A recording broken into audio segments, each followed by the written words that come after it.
मृत्यु जीवन का शाश्वत सत्य है, लेकिन मृत्यु को लेकर कई लोगों के मन में अलग अलग धारणाएं होती है। इस संबंध में अक्सर लोग प्रश्न करते रहते हैं, क्या वाकई में मृत्यु के समय कोई दिव्य दृष्टि मिलती है?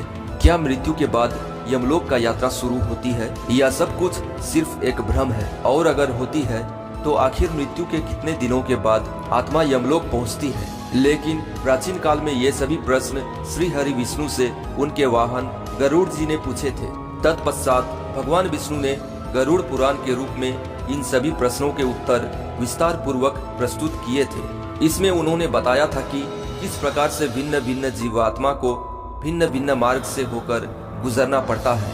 फिर उन्हें धर्मराज की समक्ष जाकर स्वयं के द्वारा किए गए पाप अथवा पुण्यों के आधार पर अपने आगे का सफर पूरा करना होता है।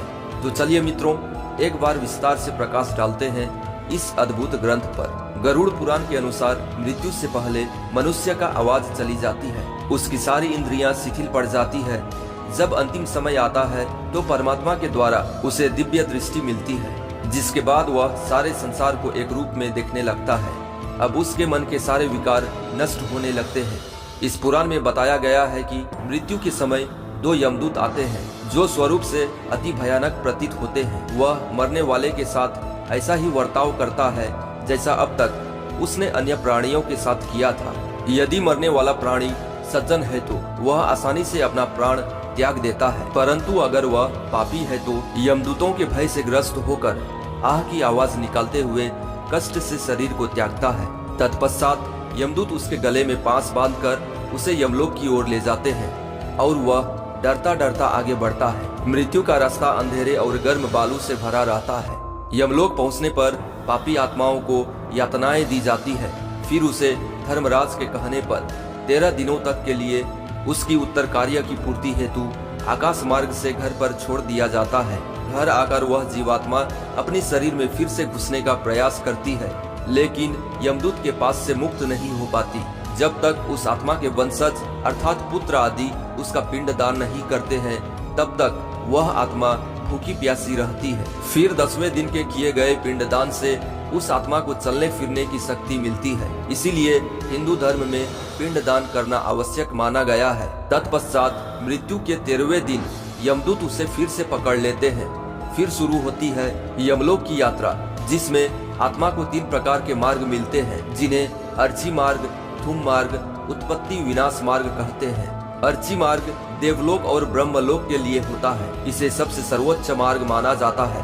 वहीं धूम मार्ग पितृलोक का यात्रा के लिए होता है और सबसे अंतिम मार्ग उत्पत्ति विनाश मार्ग, जो कि नर्क की यात्रा के लिए होता है और इसे सबसे खराब माना जाता है। इसमें आत्मा को वैतरणी नदी पार करना पड़ता है, जिसे पार करने में उसे पूरे 47 दिन का समय लगता है और 47 दिन का यह सफर बहुत ही कष्टदायक होता है। इस तरह भूख प्यास से बेचैन आत्मा यमलोक पहुंचती है। यमलोक में भगवान चित्रगुप्त उस प्राणी के सभी कर्मों के लेखा जोखा धर्मराज के समक्ष प्रस्तुत करते हैं। फिर उसके आधार पर धर्मराज यह निश्चय करते हैं कि पापी आत्मा को किस नर्क में भेजा जाए। गरुड़ पुराण में लगभग 36 प्रकार के नरकों का उल्लेख किया गया है, जो मनुष्य के कल्पना से भी ज्यादा भयानक और कष्टदायक है। इसके ठीक विपरीत जो मनुष्य धर्म का पालन कर सत्कर्म करती है, वो बिना किसी कष्ट के स्वर्ग जाता है और स्वर्ग के समस्त सुखों को भोगता है। ऐसा मनुष्य अपने इच्छा अनुसार नया जीवन प्राप्त कर सकता है अथवा जन्म मृत्यु के बंधनों से मुक्त होकर सीधे परमात्मा में विलीन हो जाता है। तो मित्रों, यह थी कथा मृत्यु के बाद की सफर की, जिससे आप जान ही गए होंगे कि मनुष्य को जीते जी कैसा आचरण करना चाहिए और कैसा नहीं। दोस्तों, वीडियो को ज्यादा से ज्यादा लाइक करें और चैनल सब्सक्राइब करें। हमें अपना प्यार देने के लिए बहुत बहुत धन्यवाद।